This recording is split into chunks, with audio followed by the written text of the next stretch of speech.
حضرت عائشہ رضی اللہ تعالی عنہ فرماتی ہیں کہ ہم حج کے ارادے سے نکلے۔ جب ہم مقام صرف میں پہنچے تو میں حائضہ ہو گئی اور اس رنج میں رونے لگی کہ رسول اللہ صلی اللہ علیہ وسلم تشریف لائے۔ آپ نے پوچھا تمہیں کیا ہو گیا ہے؟ کیا حائضہ ہو گئی ہو؟ میں نے کہا ہاں۔ آپ نے فرمایا یہ ایک ایسی چیز ہے جس کو اللہ تعالیٰ نے آدم کی بیٹیوں کے لیے لکھ دیا ہے، اس لیے تم بھی حج کے لیے افعال پورے کر لو، البتہ بیت اللہ کا طواف نہ کرنا۔ حضرت عائشہ رضی اللہ تعالی عنہا نے فرمایا کہ رسول اللہ صلی اللہ علیہ وسلم نے اپنی بیویوں کی طرف سے ایک گائے کی قربانی کی۔ صرف ایک مقام مکے سے 6-7 میل کے فاصلے پر ہے۔ صحیح بخاری حدیث نمبر 294۔ حضرت عائشہ رضی اللہ تعالی عنہا نے فرمایا میں رسول اللہ صلی اللہ علیہ وسلم کے سر مبارک کو حائضہ ہونے کی حالت میں کنگھا کیا کرتی تھی۔ صحیح بخاری حدیث نمبر 295۔ حشام بن عروہ نے عروہ کے واسطے سے بتایا کہ ان سے سوال کیا گیا کیا حائضہ بیوی میری خدمت کر سکتی ہے یا ناپاکی کی حالت میں عورت مجھ سے نزدیک ہو سکتی ہے؟ عروہ نے فرمایا میرے نزدیک تو اس میں کوئی حرج نہیں ہے، اس طرح کی عورتیں میری بھی خدمت کرتی ہیں اور اس میں کسی کے لیے بھی کوئی حرج نہیں، اس لیے کہ مجھے حضرت عائشہ رضی اللہ تعالی عنہا نے خبر دی کہ وہ رسول کریم صلی اللہ علیہ وسلم کو حائضہ ہونے کی حالت میں کنگھا کیا کرتی تھیں، اور رسول اللہ صلی اللہ علیہ وسلم اس وقت مسجد میں معتکف ہوتے۔ آپ اپنا سر مبارک قریب کر دیتے اور حضرت عائشہ رضی اللہ تعالی عنہا اپنے حجرے ہی سے کنگھا کر دیتی حالانکہ وہ حائضہ ہوتیں۔ صحیح بخاری حدیث نمبر 296۔ حضرت عائشہ رضی اللہ تعالی عنہا نے بیان کیا کہ نبی کریم صلی اللہ علیہ وسلم میری گود میں سر رکھ کر قرآن مجید پڑھتے حالانکہ میں اس وقت حیض والی ہوتی تھی۔ صحیح بخاری حدیث نمبر 297۔ ام سلمہ رضی اللہ تعالی عنہا نے کہا کہ میں نبی کریم صلی اللہ علیہ وسلم کے ساتھ ایک چادر میں لیٹی ہوئی تھی، اتنے میں مجھے حیض آ گیا، اس لیے میں آہستہ سے باہر نکل آئی اور اپنے حیض کے کپڑے پہن لیے۔ حضور صلی اللہ علیہ وسلم نے پوچھا کیا تمہیں نفاس آ گیا ہے؟ میں نے عرض کیا ہاں۔ پھر مجھے آپ نے بلا لیا اور میں چادر میں آپ کے ساتھ لیٹ گئی۔ صحیح بخاری حدیث نمبر 298۔ حضرت عائشہ رضی اللہ تعالی عنہا نے فرمایا میں اور نبی کریم صلی اللہ علیہ وسلم ایک ہی برتن میں غسل کرتے تھے حالانکہ دونوں جنبی ہوتے۔ صحیح بخاری حدیث نمبر 299۔ حضرت عائشہ رضی اللہ تعالی عنہا نے فرمایا کہ آپ مجھے حکم فرماتے پس میں ازار باندھ لیتی، پھر آپ میرے ساتھ مباشرت کرتے، اس وقت میں حائضہ ہوتی۔ صحیح بخاری حدیث نمبر 300۔ حضرت عائشہ رضی اللہ تعالی عنہا فرماتی ہیں کہ آپ صلی اللہ علیہ وسلم اپنا سر مبارک میری طرف کر دیتے، اس وقت آپ اعتکاف میں بیٹھے ہوئے ہوتے اور میں حیض کی حالت میں ہونے کے باوجود آپ کا سر مبارک دھو دیتی۔ صحیح بخاری حدیث نمبر 301۔ حضرت عائشہ رضی اللہ تعالی عنہا نے فرمایا ہم ازواج میں سے کوئی جب حائضہ ہوتی اس حالت میں رسول اللہ صلی اللہ علیہ وسلم اگر مباشرت کا ارادہ کرتے آپ ازار باندھنے کا حکم دے دیتے باوجود حیض کی زیادتی کے، پھر بدن سے بدن ملاتے۔ آپ نے کہا تم میں ایسا کون ہے جو نبی کریم صلی اللہ علیہ وسلم کی طرح اپنی شہوت پر قابو رکھتا ہو؟ صحیح بخاری حدیث نمبر 302۔ نبی کریم صلی اللہ علیہ وسلم اپنی بیویوں میں سے کسی سے مباشرت کرنا چاہتے اور وہ حائضہ ہوتی تو آپ کے حکم سے وہ پہلے ازار باندھ لیتیں۔ صحیح بخاری حدیث نمبر 303۔ رسول کریم صلی اللہ علیہ وسلم عید الاضحیٰ یا عید الفطر میں عیدگاہ تشریف لے گئے۔ وہاں آپ عورتوں کے پاس سے گزرے اور فرمایا، اے عورتوں کی جماعت، صدقہ کرو، کیونکہ میں نے جہنم میں زیادہ تم ہی کو دیکھا ہے۔ انہوں نے کہا، یا رسول اللہ صلی اللہ علیہ وسلم، ایسا کیوں؟ آپ نے فرمایا کہ تم لعن طعن بہت کرتی ہو اور شوہر کی ناشکری کرتی ہو، باوجود عقل اور دین میں ناقص ہونے کے میں نے تم سے زیادہ کسی کو بھی ایک عقل مند اور تجربہ کار آدمی کو دیوانہ بنا دینے والا نہیں دیکھا۔ عورتوں نے عرض کی کہ ہمارے دین اور ہماری عقل میں نقصان کیا ہے یا رسول اللہ؟ آپ نے فرمایا، کیا عورت کی گواہی مرد کی گواہی سے نصف نہیں ہے؟ انہوں نے کہا، جی ہے۔ آپ نے فرمایا، بس یہی اس کی عقل کا نقصان ہے۔ پھر آپ نے پوچھا، کیا ایسا نہیں ہے کہ جب عورت حائضہ ہو تو نہ نماز پڑھ سکتی ہے نہ روزہ رکھ سکتی ہے؟ عورتوں نے کہا، ایسا ہی ہے۔ آپ نے فرمایا کہ یہی اس کے دین کا نقصان ہے۔ صحیح بخاری حدیث نمبر 304۔ حضرت عائشہ رضی اللہ تعالی عنہا نے فرمایا کہ ہم رسول اللہ صلی اللہ علیہ وسلم کے ساتھ حج کے لیے اس طرح نکلے کہ ہماری زبانوں پر حج کے علاوہ اور کوئی ذکر ہی نہ تھا۔ جب ہم مقام صرف پہنچے تو مجھے حیض آ گیا۔ اس غم سے میں رو رہی تھی کہ نبی صلی اللہ علیہ وسلم تشریف لائے۔ آپ نے پوچھا، کیوں رو رہی ہو؟ میں نے کہا، کاش میں اس سال حج کا ارادہ ہی نہ کرتی۔ آپ نے فرمایا، شاید تمہیں حیض آ گیا ہے۔ میں نے کہا، جی ہاں۔ آپ نے فرمایا، یہ چیز تو اللہ تعالیٰ نے آدم کی بیٹیوں کے لیے مقرر کر دی ہے، اس لیے تم جب تک پاک نہ ہو جاؤ طواف بیت اللہ کے علاوہ حاجیوں کی طرح تمام کام انجام دو۔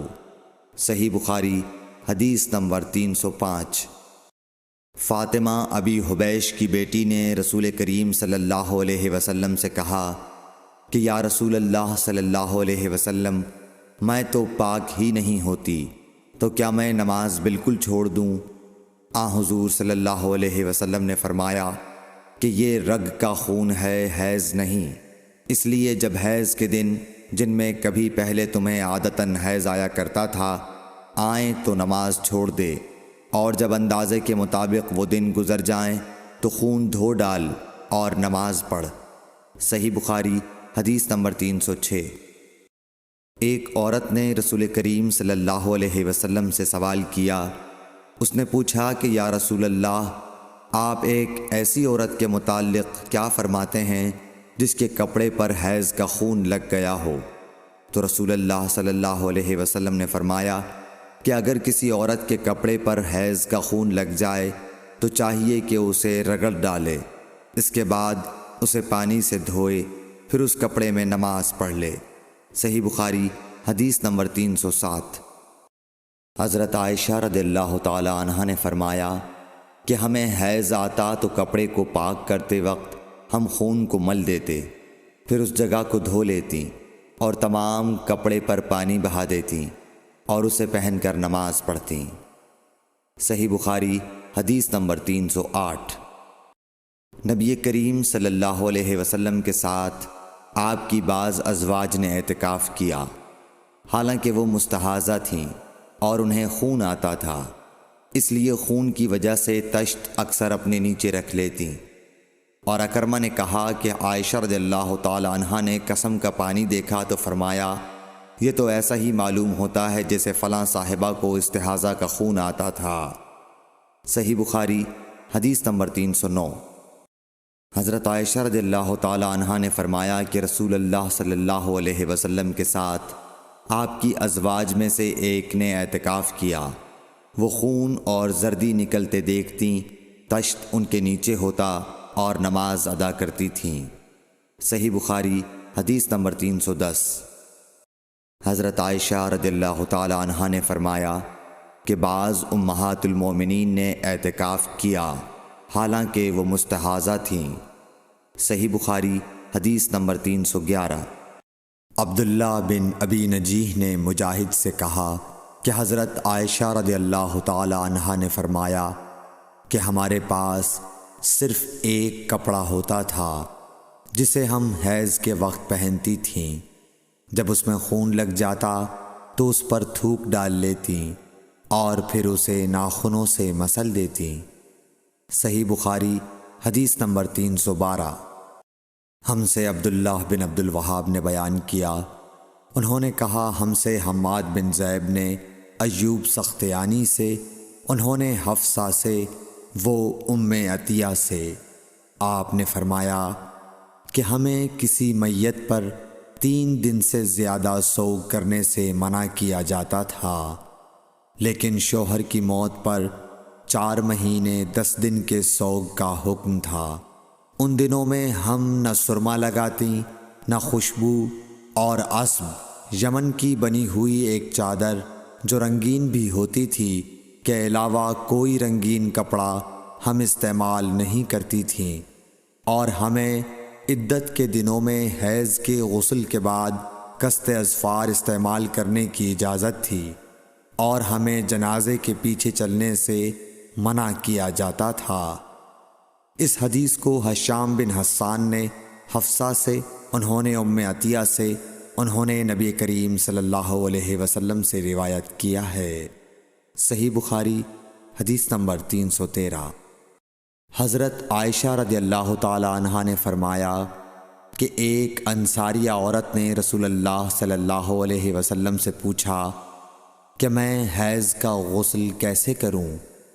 آپ نے فرمایا کہ مشک میں بسا ہوا کپڑا لے کر اس سے پاکی حاصل کر۔ اس نے پوچھا اس سے کس طرح پاکی حاصل کروں؟ آپ نے فرمایا اس سے پاکی حاصل کر۔ اس نے دوبارہ پوچھا کہ کس طرح؟ آپ نے فرمایا سبحان اللہ، پاکی حاصل کر۔ پھر میں نے اسے اپنی طرف کھینچ لیا اور کہا کہ اسے خون لگی ہوئی جگہوں پر پھیر لیا کر۔ صحیح بخاری حدیث نمبر 314۔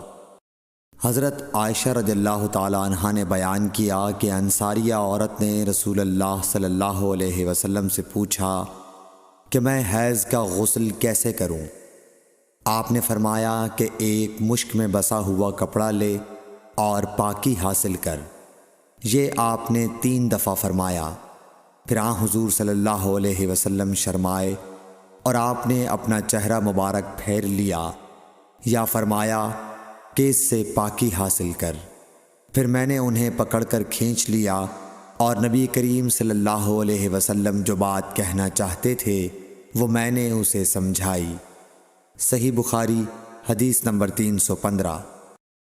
حضرت عائشہ رضی اللہ تعالی عنہا نے بتلایا کہ میں نے نبی کریم صلی اللہ علیہ وسلم کے ساتھ حجۃ الوداع کیا۔ میں تمتع کرنے والوں میں تھی اور ہدی یعنی قربانی کا جانور اپنے ساتھ نہیں لے گئی تھی۔ حضرت عائشہ رضی اللہ تعالی عنہا نے اپنے متعلق بتایا کہ پھر وہ حائضہ ہو گئیں اور عرفہ کی رات آ گئی اور ابھی تک وہ پاک نہیں ہوئی تھیں، اس لیے انہوں نے رسول اللہ صلی اللہ علیہ وسلم سے کہا کہ حضور آج عرفہ کی رات ہے اور میں عمرے کی نیت کر چکی تھی۔ رسول اللہ صلی اللہ علیہ وسلم نے فرمایا کہ اپنے سر کو کھول ڈال اور کنگھا کر اور عمرے کو چھوڑ دے۔ میں نے ایسا ہی کیا۔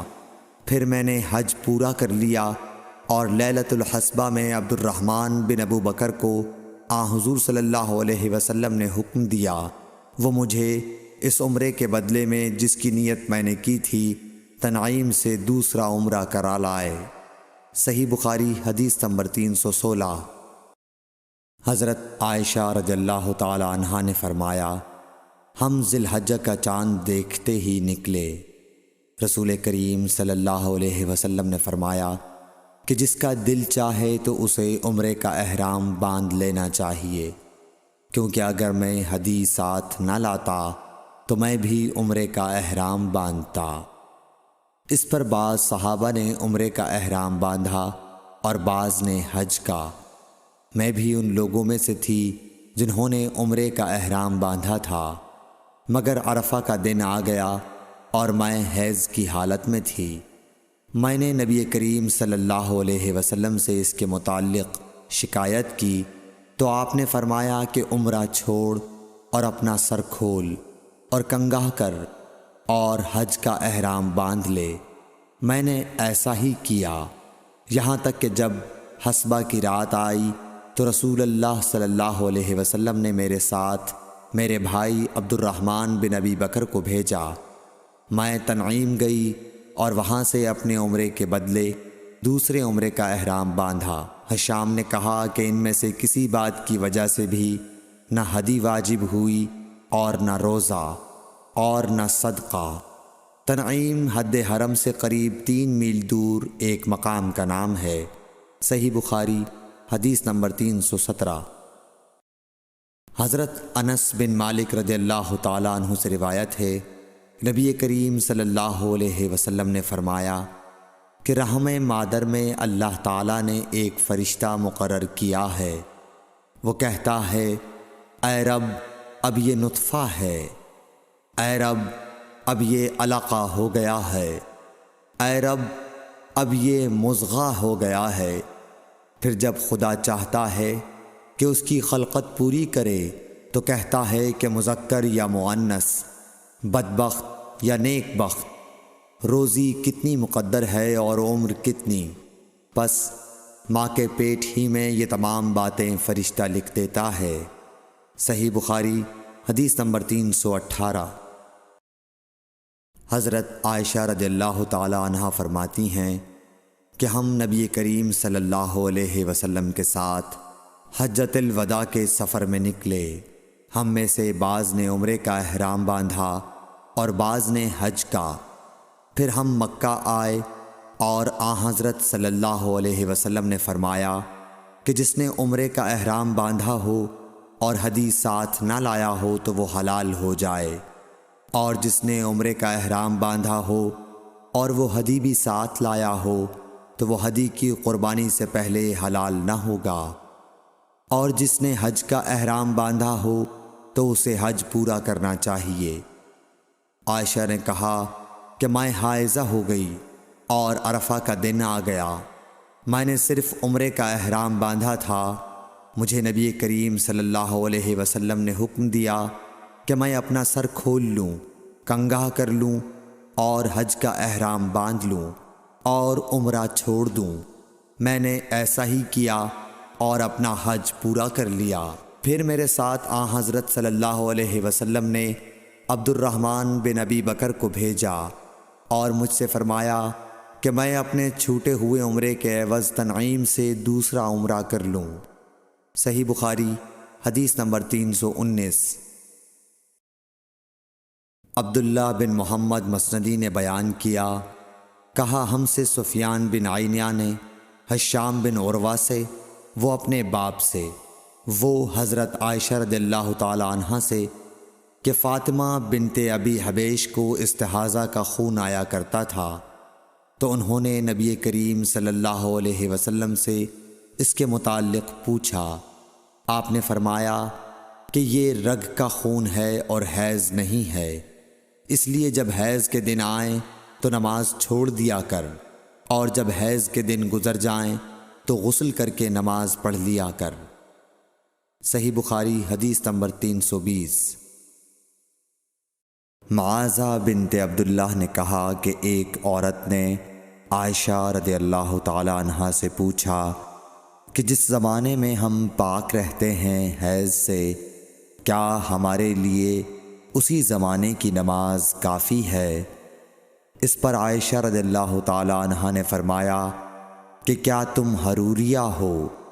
ہم نبی کریم صلی اللہ علیہ وسلم کے زمانے میں حائضہ ہوتی تھیں اور آپ ہمیں نماز کا حکم نہیں دیتے تھے، یا حضرت عائشہ رضی اللہ تعالی عنہا نے یہ فرمایا کہ ہم نماز نہیں پڑھتی تھیں۔ صحیح بخاری حدیث نمبر 321۔ زینب بنت ابی سلمہ سے روایت ہے، انہوں نے بیان کیا کہ ام سلمہ رضی اللہ عنہا نے فرمایا کہ میں نبی کریم صلی اللہ علیہ وسلم کے ساتھ چادر میں لیٹی ہوئی تھی کہ مجھے حیض آ گیا، اس لیے میں چپکے سے نکل آئی اور اپنے حیض کے کپڑے پہن لیے۔ رسول کریم صلی اللہ علیہ وسلم نے فرمایا، کیا تمہیں حیض آ گیا ہے؟ میں نے کہا جی ہاں۔ پھر مجھے آپ نے بلا لیا اور اپنے ساتھ چادر میں داخل کر لیا۔ زینب نے کہا کہ مجھ سے ام سلمہ نے بیان کیا کہ نبی کریم صلی اللہ علیہ وسلم روزے سے ہوتے اور اسی حالت میں ان کا بوسہ لیتے، اور میں نے اور نبی کریم صلی اللہ علیہ وسلم نے ایک ہی برتن میں جنابت کا غسل کیا۔ صحیح بخاری حدیث نمبر 322۔ زینب بنت ابی سلمہ سے روایت ہے کہ ام سلمہ نے بتلایا کہ میں نبی کریم صلی اللہ علیہ وسلم کے ساتھ ایک چادر میں لیٹی ہوئی تھی کہ مجھے حیض آ گیا۔ میں چپکے سے چلی گئی اور حیض کے کپڑے بدل لیے۔ آپ نے پوچھا کیا تجھ کو حیض آ گیا ہے؟ میں نے کہا جی ہاں۔ پھر مجھے آپ نے بلا لیا اور میں آپ کے ساتھ چادر میں لیٹ گئی۔ صحیح بخاری حدیث نمبر 323۔ حفصہ بنت سیرین نے فرمایا کہ ہم اپنی کنواری جوان بچیوں کو عیدگاہ جانے سے روکتی تھیں۔ پھر ایک عورت آئی اور بنی خلف کے محل میں اتری، اور انہوں نے اپنی بہن ام عطیہ کے حوالے سے بیان کیا، جن کے شوہر نبی اکرم صلی اللہ علیہ وسلم کے ساتھ 12 لڑائیوں میں شریک ہوئے تھے، اور خود ان کی اپنی بہن اپنے شوہر کے ساتھ 6 جنگوں میں گئی تھیں۔ انہوں نے بیان کیا کہ ہم زخمیوں کی مرہم پٹی کیا کرتی تھیں اور مریضوں کی خبرگیری بھی کرتی تھیں۔ میری بہن نے ایک مرتبہ نبی اکرم صلی اللہ علیہ وسلم سے پوچھا کہ اگر ہم میں سے کسی کے پاس چادر نہ ہو تو کیا اس کے لیے اس میں کوئی حرج ہے کہ وہ نماز عید کے لیے باہر نہ نکلے؟ آپ نے فرمایا اس کی ساتھی عورت کو چاہیے کہ اپنی چادر کا کچھ حصہ اسے بھی اوڑھا دے، پھر وہ خیر کے مواقع پر اور مسلمانوں کی دعاؤں میں شریک ہوں، یعنی عیدگاہ جائیں۔ پھر جب ام عطیہ آئیں تو میں نے ان سے بھی یہی سوال کیا۔ انہوں نے فرمایا میرا باپ آپ پر فدا ہو، ہاں آپ نے یہ فرمایا تھا۔ اور ام عطیہ جب بھی آن حضرت صلی اللہ علیہ وسلم کا ذکر کرتیں تو یہ ضرور فرماتیں کہ میرا باپ آپ پر فدا ہو۔ انہوں نے کہا میں نے آپ کو یہ کہتے ہوئے سنا کہ جوان لڑکیاں، پردے والیاں اور حائضہ عورتیں بھی باہر نکلیں اور مواقع خیر میں اور مسلمانوں کی دعاؤں میں شریک ہوں، اور حائضہ عورت جائے نماز سے دور رہے۔ حفصہ کہتی ہیں میں نے پوچھا کیا حائضہ بھی؟ انہوں نے فرمایا کیا وہ عرفات میں فلاں فلاں جگہ نہیں جاتی؟ یعنی جب وہ ان جملہ مقدس مقامات میں جاتی ہیں تو پھر عیدگاہ میں کیوں نہ جائیں؟ صحیح بخاری حدیث نمبر 324۔ حشام بن عروہ نے کہا کہ مجھے میرے والد نے حضرت عائشہ رضی اللہ تعالی عنہا کے واسطے سے خبر دی کہ فاطمہ بنت ابی حبیش رضی اللہ عنہا نے نبی صلی اللہ علیہ وسلم سے پوچھا کہ مجھے استحاضہ کا خون آتا ہے اور میں پاک نہیں ہو پاتی، تو کیا میں نماز چھوڑ دیا کروں؟